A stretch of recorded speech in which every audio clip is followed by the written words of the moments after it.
नमस्कार, स्वागत है आपका फ्रेश एंड फास्ट। आप देख रहे हैं, मैं हूं आपके साथ Anurag Singh. Fresh and fast यानी कि अगले 1 घंटे आपको दिखाएंगे खबरें बिना ब्रेक के। शुरुआत करते हैं। तो अब तक आपने ग्लोबल हाहाकार की तस्वीरें देखी, अब आपको देश के हालात बताते हैं। जम्मू के सांबा सेक्टर में भारी बारिश से आफत आ गई। सांबा में 24 घंटे में 100 mm से ज्यादा बारिश हुई। जम्मू के बालटाल इलाके में मूसलाधार बारिश। बंटालाब में 48 घंटे और 119 mm बारिश रिकॉर्ड दर्ज की।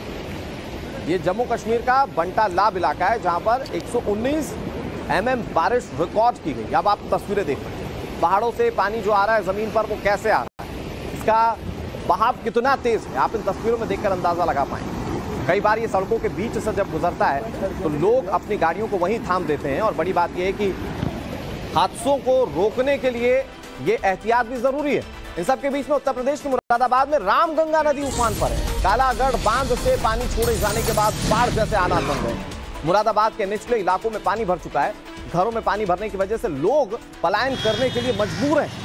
बांध से पानी छोड़े जाने के बाद रामगंगा नदी खतरे के निशान के पास पहुंच चुकी है, जिसका असर अब सामने आने लगा है। ये वीडियो आपको मुगलपुरा इलाके का दिखा रहे हैं। तस्वीरों में आप देख सकते हैं रिहायशी इलाकों में कई फीट तक पानी भर चुका है। कुछ इलाके में लोग अपने घरों को छोड़कर सुरक्षित स्थानों पर चले गए।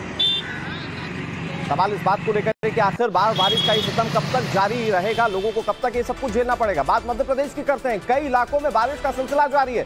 कटनी जिले में बारिश से नदी नालों में उफान देखने को मिल रहा है। अब तस्वीरें हम आपको दिखाएंगे जिसमें आप देख पाएंगे कैसे छोटे छोटे बच्चे जान जोखिम में डालकर उफनाती नदी में छलांग लगा रहे हैं। ये देखिए तस्वीरें। लहरों में खेलकूद बच्चों की जिंदगी पर भारी पड़ सकता है, बहुत खतरनाक साबित हो सकता है। मौसम विभाग ने भारी बारिश को लेकर अभी चेतावनी जारी की है। ऐसे में अगर इस तरह की तस्वीरें सामने आती रहीं तो शायद बड़े हादसे को ये बच्चे न्योता दे रहे हैं। ये मध्य प्रदेश के कटनी की तस्वीर है और उसमें आप देखिए कि कैसे छोटे छोटे बच्चे पानी के तेज बहाव के बीच में छलांग लगा रहे हैं। एक डैम नुमा ये हिस्सा नजर आता है जिससे बच्चे जो हैं वो छलांग लगाते हुए दिखाई दे रहे हैं। लेकिन ये अभिभावकों तक अगर तस्वीर पहुंचे तो उन्हें सचेत रहने की जरूरत है। अब जरा सोचिए कि अगर 8000 की आबादी वाला शहर पूरी तरह से कब्रिस्तान में तब्दील हो जाए, अंदाजा लगाइए कि उस शहर की स्थिति क्या हो सकती है या फिर वहां का मंजर क्या होगा। 30 सेकंड में आप जम्मू कश्मीर के अनंतनाग से आपको बता दें, अनंतनाग में आतंकियों के साथ एनकाउंटर अभी भी जारी है। सुरक्षाकर्मियों और आतंकियों के बीच भारी गोलीबारी की खबर सामने आ रही है। अनंतनाग मुठभेड़ में सुरक्षा बलों के 3 अधिकारी शहीद हो गए। कर्नल, मेजर और डीएसपी ने सर्वोच्च बलिदान दिया। सर्च ऑपरेशन के दौरान आतंकियों ने पीठ पर वार किया।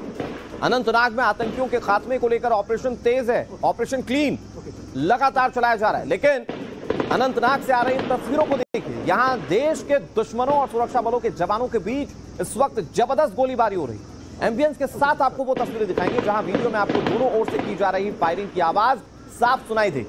अब आपको ये बता दें कि अनंतनाग की पहाड़ियों और जंगल में 3 से 4 आतंकियों के छिपे होने की खबर है।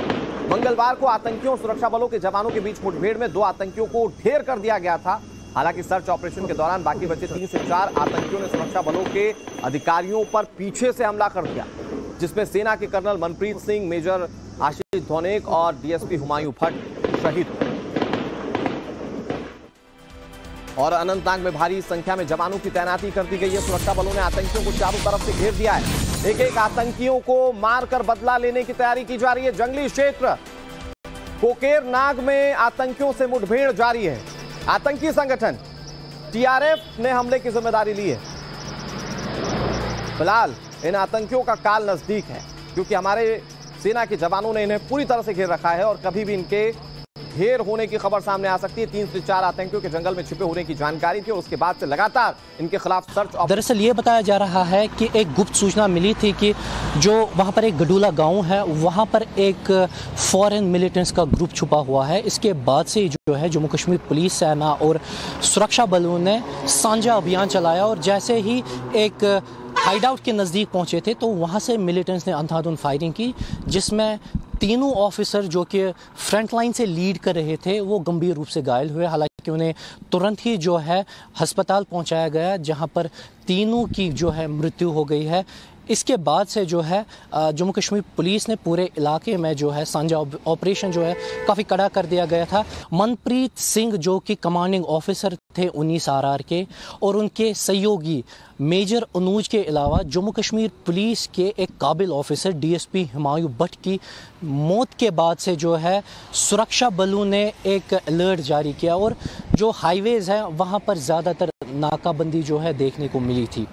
इसके बाद से जो है टॉप पुलिस ऑफिसर्स जिनमें से GOC 15 core Jammu Kashmir police के DGP और additional director general law and order भी मौजूद थे। और बड़ी खबर आपको बता दें, शहीद DSP हुमायूं भट्ट को श्रद्धांजलि अर्पित की गई है। LG मनोज सिन्हा ने शहीद DSP को पुष्प चक्र अर्पित किए। नम आंखों के साथ शहीद हुमायूं को अंतिम विदाई दी गई। बड़गाम के पैतृक गांव में शहीद हुमायूं भट्ट सुपुर्द खाक किए गए हैं। अपना सर्वोच्च बलिदान इन्होंने देश के लिए दिया है।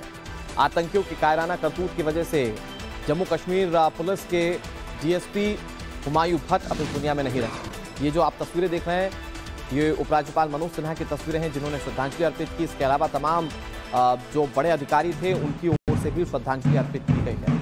हुमायूं भट्ट पुलिस के साथ जो सेना सर्च ऑपरेशन चला रही थी उसमें हिस्सा ले रहे थे और उसी दौरान आतंकियों की कायराना हरकत की वजह से, उनके हमले की वजह से अब वो इस दुनिया में नहीं रहे। उनकी शहादत को पूरा देश नमन कर रहा है। इस वक्त जो आप तस्वीरें देख रहे हैं वो उनके नमन करने की तस्वीरें हैं। अब आपके सामने टीवी स्क्रीन पर 4 तस्वीरें हैं। शूरवीरों को कैसे सलाम किया जा रहा है। एनकाउंटर साइट पर बड़े अधिकारी पहुंचे जहां पर सेना के अधिकारियों को शहीद किया गया। हेलीकॉप्टर से अस्पताल कई घायलों को पहुंचाया गया। अंतिम सफर पर हैं शहीद DSP हुमायूं भट्ट, जो हम आपको तीसरी तस्वीर दिखा रहे हैं, जिन्हें पिता ने श्रद्धांजलि अर्पित की।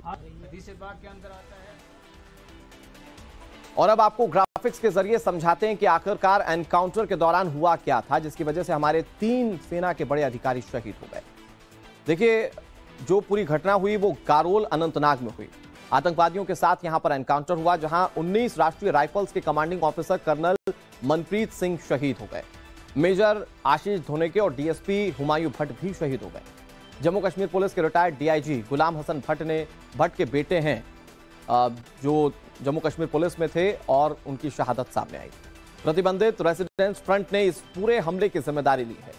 लश्कर-ए-तैयबा के छद्म समूह के तौर पर यह काम करता है ग्रुप। इस ग्रुप ने 4 अगस्त को कुलगाम में हमला किया था और हलांड जंगल के ऊंचाई वाले इलाके में इन्होंने निशाना साधा था। सेना के जवानों को इन्होंने निशाना बनाया था, जहां हमले में 3 जवान शहीद हो गए और इनकी शहादत पर आज पूरा देश फख्र भी कर रहा है, आंसू भी बहा रहा है। और ऐसे में एक सीधा एक मैसेज आतंकियों को कि जहां पर भी वो छिपे हैं उन्हें नहीं छोड़ा जाएगा। इधर अनंतनाग एनकाउंटर में जिन वीर जाबाज अधिकारियों को हमने खोया उनके सैन्य जीवन पर एक नजर डालते हैं और अगर आप इनके सैन्य जीवन को देखेंगे तो आपका सीना गर्व से चौड़ा हो जाएगा। सबसे पहले बात करते हैं कर्नल मनप्रीत सिंह की। 19 राष्ट्रीय राइफल्स के कमांडिंग ऑफिसर हैं। सेना के कई अभियानों का इन्होंने नेतृत्व किया है। आतंकी बुरहान वानी का इन्होंने अंत किया था। मोहाली के भरऊजान गांव के रहने वाले ये हैं। पत्नी, 7 साल के बेटे, 1.5 साल की एक बेटी को ये अपने पीछे छोड़कर गए। 3 पीढ़ियों से परिवार देश की सेवा कर रहा है। मनप्रीत के पिता, दादा और चाचा ये सभी लोग सेना में थे। बात मेजर आशीष धोनेके की करते हैं। 19 राष्ट्रीय राइफल्स का ये हिस्सा थे। 15 अगस्त को इन्हें हाल फिलहाल में अभी सेना मेडल सम्मान से नवाजा गया। मूल तौर पर ये पानीपत के बिंजौल गांव के रहने वाले थे और जब ये खबर आई कि अभी इस दुनिया में नहीं रहे तो लोग पहले सख्ते में आ गए और फिर उसके बाद इन्हें श्रद्धांजलि अर्पित की गई। इसके अलावा डेप्यूटी SP हुमायूं भट्ट की बात करते हैं। इनके पिता हैं गुलाम हसन भट्ट, जो कि जम्मू कश्मीर पुलिस में रहे हैं। गुलाम हसन भट्ट DIG पद से रिटायर हुए। 2018 में हुमायूं भट्ट अधिकारी बने और पिछले साल ही इनकी शादी हुई थी। हाल ही में हुमायूं भट्ट पिता बने थे, लेकिन इनकी शहादत की खबर सामने आई। जितने भी हमारे देश के वीर सपूत शहीद हुए हैं, इनकी शहादत पर सबको फख्र है, लेकिन देश आंसू भी बहा रहा है कि कायराना आतंकी करतूत के चलते हमारे देश के जांबाज ऑफिसर्स को हमने खो दिया। और मुठभेड़ में शहीद हुए कर्नल मनप्रीत सिंह और मेजर आशीष धोनेके राष्ट्रीय राइफल्स बटालियन के वीर जवान थे। ऐसे में बटालियन के दूसरे साथियों का खून खौल रहा है। वो अपने साथी की शहादत का बदला ना ले, ये मुमकिन नहीं। अब आपको बताते हैं कि राष्ट्रीय राइफल्स को आतंकियों का काल क्यों कहा जाता है। देखिए, कश्मीर घाटी से आतंक के सफाया का जिम्मा इसी 19वीं राष्ट्रीय राइफल्स के पास था। ऑपरेशन ऑल आउट की जिम्मेदारी इनके पास है। ऑपरेशन ऑल आउट में आपने देखा कि कितने अभी तक आतंकियों को उनके अंजाम तक पहुंचा दिया गया। बहादुर यूनिट का 1990 में, सन 1990 में इसका गठन किया गया था और लगातार ये काम कर रहा था। युद्ध वाक्य दृढ़ता और वीरता, यानी कि जब ये युद्ध में उतरते हैं तो उनका वाक्य होता है दृढ़ता और वीरता, ये से कभी अडिग नहीं हो। Infantry, artillery, armed, signal, engineering की ये कंबाइंड फोर्स है, यानी कि ये पूरी तरह से टेक्नोफाइड फोर्स है। राष्ट्रीय राइफल्स की 65वीं बटालियन ये है और ये जब जंग के मैदान में उतरती है या फिर आतंकियों के खिलाफ उतरती है तो एक अलग रौद्र रूप इनका देखने को मिलता है। इनपुट मिलने पर 10 मिनट में ये एक्शन लेने के लिए तैयार हो जाते हैं। इनकी तत्परता आतंकियों के खिलाफ हमेशा नजर आई है। अत्याधुनिक हथियारों से ये लैस यूनिट है, यानी कि आतंकियों पर हमला करने के लिए ये पूरी तरह से टेक्नोफाइड होती है।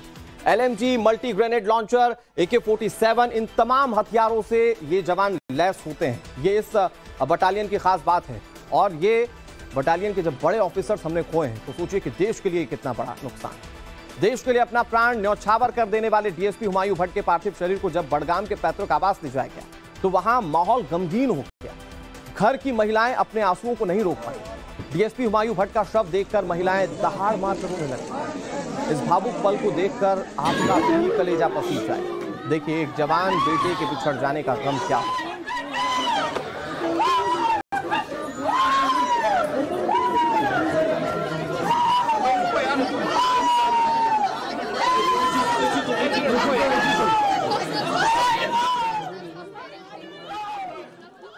वाकई इन आंसुओं की क्षतिपूर्ति नहीं की जा सकती, लेकिन ऐसे वीर सपूत को जन्म देने वाली मां को इन पर गर्व भी होता है।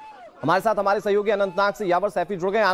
यावर, हमने अपने सेना के बड़े अधिकारियों को खोया है और इसका बदला भी जरूर लिया जाएगा। हमारे सेना के जवान इसके लिए लगातार तत्पर है। फिलहाल क्या अपडेट मिल रहा है, क्योंकि आतंकी जो छिपे हुए थे उन्हें घेर लिया गया, ये लास्ट अपडेट सामने आया था।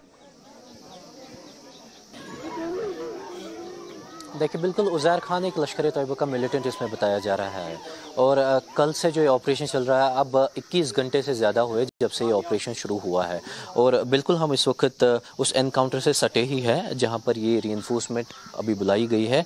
लगातार सर्च ऑपरेशन इस इलाके में जारी है। आपको बता दें कि पहले जो है सुरक्षा बल के जवानों के पास एक इनपुट आया था कि इस गाँव के सटे एक जंगल है जहाँ पर एक ग्रुप छुपा हुआ है और माना यही जाता था कि ये वही ग्रुप है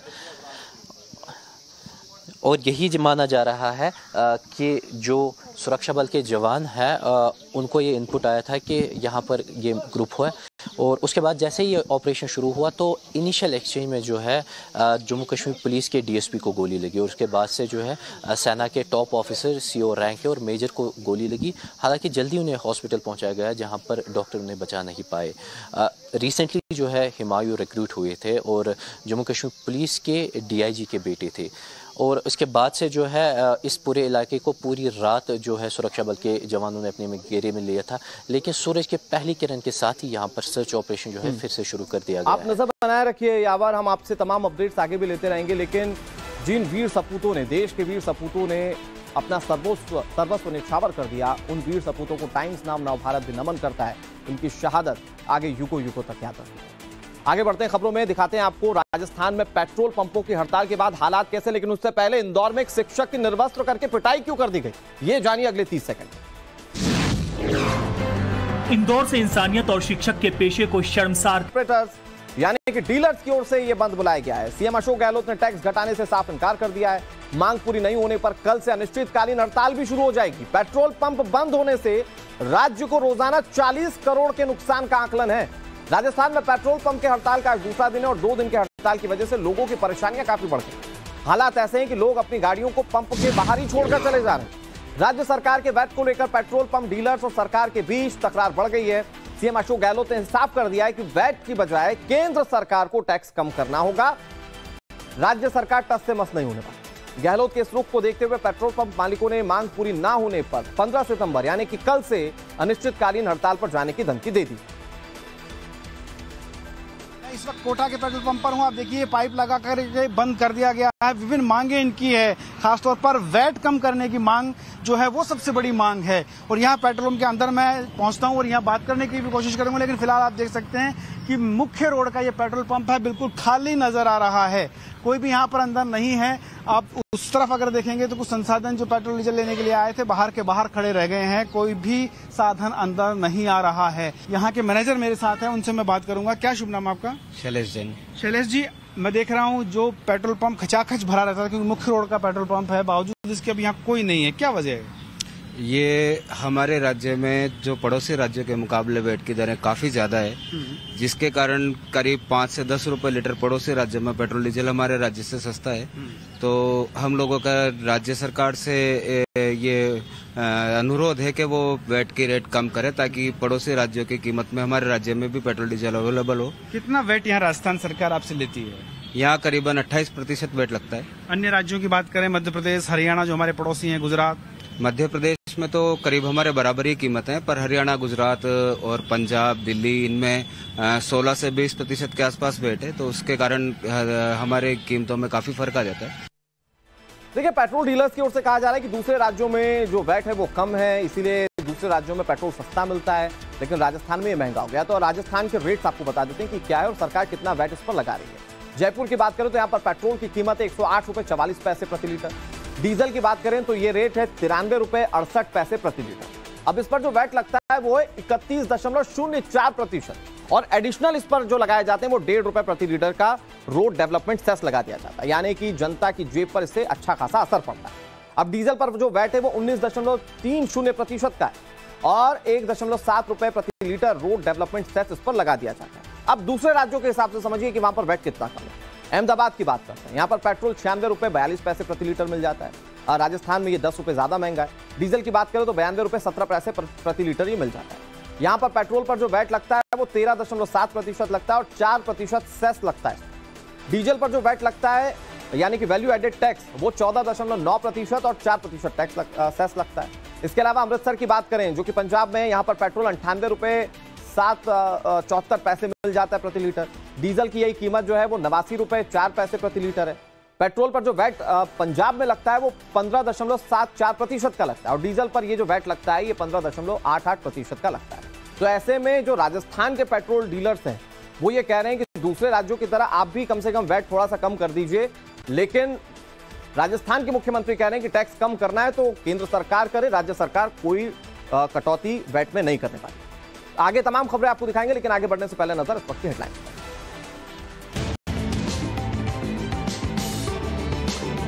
कांड की दिल दहलाने वाली तस्वीरें सामने आ रही हैं। वैशाली के मानसूनपुर में भीषण आग लग गई। कबाड़ गोदाम में आग लगने से अफरा तफरी मच गई। गोदाम के अंदर रखे सिलेंडर में जोरदार विस्फोट हुआ है। आग बुझाने के लिए पटना से फायर ब्रिगेड की टीमों को बुलाना पड़ा। तस्वीरें इस वक्त टीवी स्क्रीन पर आपके सामने, जो प्रचंड आग की डराने वाली तस्वीरें सारी कहानी को बयां करती हैं। आग की तस्वीरों को देखिए। वैशाली जिले के सराय इलाके की ये घटना है जहां पर कबाड़ गोदाम धू-धू कर जलता हुआ दिख रहा है। आग की ऊंची ऊंची लपटें, काले धुएं का गुबार, हाहाकारी दिख रहा है। इस मौके पर मौजूदा सुरक्षा कर्मी इस कबाड़ और गोदाम से दूर रहने की हिदायत लोगों को दे रहे हैं, जो आप सुन भी सकते हैं। बताया जा रहा है कि शॉर्ट सर्किट की वजह से कबाड़ के गोदाम में आग लग गई थी और देखते ही देखते ये आग भीषण होती चली गई। इसने पूरे गोदाम को अपनी चपेट में ले लिया। वैशाली और पटना की फायर ब्रिगेड की टीमें करीब 10 घंटे की कड़ी मशक्कत के बाद आग पर काबू पा सके। आगजनी की इस घटना से लाखों के नुकसान की खबर है। अब ये तो जैसा कि बता रहे हैं शॉर्ट सर्किट के कारण ये लोग बता रहे हैं जो इनके कपड़े जो कबाड़ी वाले हैं, लेकिन ये तो बाद में विषय का जांच होता है कि किस कारण से आग लगी है। बताया कितना की क्षति है? अब ये क्षति का भी मूल्यांकन तो ये लोग बाद में कर पाएंगे। हम लोग क्या है, अभी हमारा काम जो है फायर को कंट्रोल में करना, लगभग हम लोग कंट्रोल करने की तैयारी कर रहे हैं।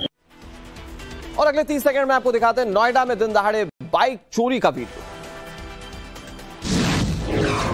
ग्रेटर नोएडा में चोरों के हौसले बुलंद हैं। दिन दहाड़े बाइक चोरी के इस वीडियो को देखिए।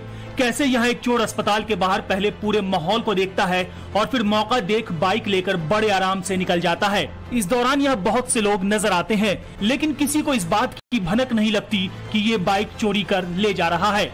दिन दहाड़े बाइक चोरी का ये वीडियो सीसीटीवी में रिकॉर्ड हो गया। पुलिस ने मामला दर्ज कर वीडियो के आधार पर चोरों की तलाश शुरू कर दी है। और प्रधानमंत्री नरेंद्र मोदी के दौरे को लेकर एक अहम खबर आपको बताने जा रहे हैं। पीएम मोदी आज मध्य प्रदेश और छत्तीसगढ़ के दौरे पर होंगे। विकास परियोजनाओं की सौगात देंगे। ये करोड़ों की विकास की परियोजनाएं। मध्य प्रदेश में 50,700 करोड़ की विकास परियोजनाओं का शिलान्यास प्रधानमंत्री को करना है। इसी तरह से छत्तीसगढ़ की बात करें तो 6,350 करोड़ की योजनाओं का शुभारंभ पीएम नरेंद्र मोदी की ओर से किया जाएगा। छत्तीसगढ़ में क्रिटिकल केयर ब्लॉक की आधारशिला भी आज प्रधानमंत्री रखेंगे। और देखिए दोनों राज्य जो हैं आगामी विधानसभा चुनाव यहां पर होने हैं, ऐसे में प्रधानमंत्री की सौगात एक बहुत बड़ा इंपैक्ट डाल सकते हैं। तो भोपाल टू रायपुर पीएम मोदी की कैसे सौगात भरपूर सामने आएगी वो आपको बताते हैं। देखिए पीएम नरेंद्र मोदी मध्य प्रदेश और छत्तीसगढ़ के दौरे पर हैं। देश के नक्शे पर आप ये देख सकते हैं, देश का दिल मध्य प्रदेश और छत्तीसगढ़, इन दोनों ही राज्यों में आज पीएम मोदी पहुंचेंगे। मध्य प्रदेश की बीना रिफाइनरी को पेट्रोकेमिकल परिसर जिसकी सौगात आज मिलने जा रही है। रतलाम में मेगा औद्योगिक पार्क की आधारशिला प्रधानमंत्री नरेंद्र मोदी रखेंगे। इसके अलावा इंदौर को 2 नए आईटी पार्क की सौगात दी जाएगी। इंदौर हाईटेक शहर बनता जा रहा है और यहां पर 2 नए आईटी पार्क मिलेंगे। मध्य प्रदेश में कुल 6 औद्योगिक पार्क की आधारशिला प्रधानमंत्री नरेंद्र मोदी को आज रखना है, जो कि मध्य प्रदेश का भविष्य बदल सकते हैं। अब बात छत्तीसगढ़ की करते हैं, क्योंकि प्रधानमंत्री छत्तीसगढ़ भी पहुंचेंगे। रायगढ़ को 6350 करोड़ के रेल प्रोजेक्ट की सौगात पीएम देने जा रहे हैं। छत्तीसगढ़ के 9 जिलों में क्रिटिकल केयर ब्लॉक की आधारशिला रखेंगे, यानी कि हेल्थ के क्षेत्र में यह बड़ी सौगात है। छत्तीसगढ़ में 1 लाख सिकल सेल परामर्श कार्ड भी प्रधानमंत्री को वितरित करना है। हाल फिलहाल में इसको लेकर योजना शुरू की गई थी और अब प्रधानमंत्री नरेंद्र मोदी आज इसके कार्ड को भी वितरित करेंगे, यानी कि इन तमाम योजनाओं से सीधे तौर पर मध्य प्रदेश और छत्तीसगढ़ की जनता जुड़ेगी। इधर मध्य प्रदेश में चुनाव से पहले पोस्टर वॉर शुरू हो चुका है। कैसे, अगले 30 सेकंड में पूरी खबर आप देखिए। मध्य प्रदेश में चुनाव से पहले पोस्टर वॉर शुरू हो गया है। भोपाल में बुधवार को जगह जगह एक पोस्टर नजर आया। यह पोस्टर शाहरुख खान की फिल्म जवान के तर्ज पर था। इस पोस्टर में शाहरुख के लुक में कमलनाथ को दिखाया गया। पोस्टर पर लिखा था करप्शन का हैवान। पोस्टर में एक QR कोड भी दिया गया, जिसे स्कैन करने पर करप्शन नाथ नाम की वेबसाइट खुल रही है। कांग्रेस कार्यकर्ता और प्रवक्ता इस पोस्टर को फाड़ते दिखे। हालांकि अभी तक ये साफ नहीं है कि ये पोस्टर किसने लगाए हैं, न ही पोस्टर पर लगाने वाले का नाम लिखा है। और इस वक्त एक बड़ी खबर, यूपी में एनएसजी का मॉक ड्रिल आज भी जारी है। आतंकियों से निपटने का संयुक्त प्रैक्टिस जारी है। एनएसजी और यूपी पुलिस की टीमें लगातार ये प्रैक्टिस कर रही हैं। वीआईपी भवनों की सुरक्षा को लेकर के दरअसल ये मॉक ड्रिल किया जा रहा है, जिसमें से एक राम मंदिर भी है, जिसकी सुरक्षा बहुत बड़ी जिम्मेदारी है। मॉक ड्रिल पर आम लोगों के लिए निर्देश भी जारी किए गए। ड्रिल के दौरान दिशा निर्देश का पालन करने के लिए लोगों से कह दिया गया है। तो ये देखिए लखनऊ में किस तरीके से प्रैक्टिस की जा रही है, पूरी मॉक ड्रिल की जा रही है आतंकवादियों से निपटने के लिए। अगर यूपी में आतंकवादी आ जाते हैं तो उनसे निपटा कैसे जाए, उसको लेकर के यहाँ पर ये प्रैक्टिस हो रही है जवानों की।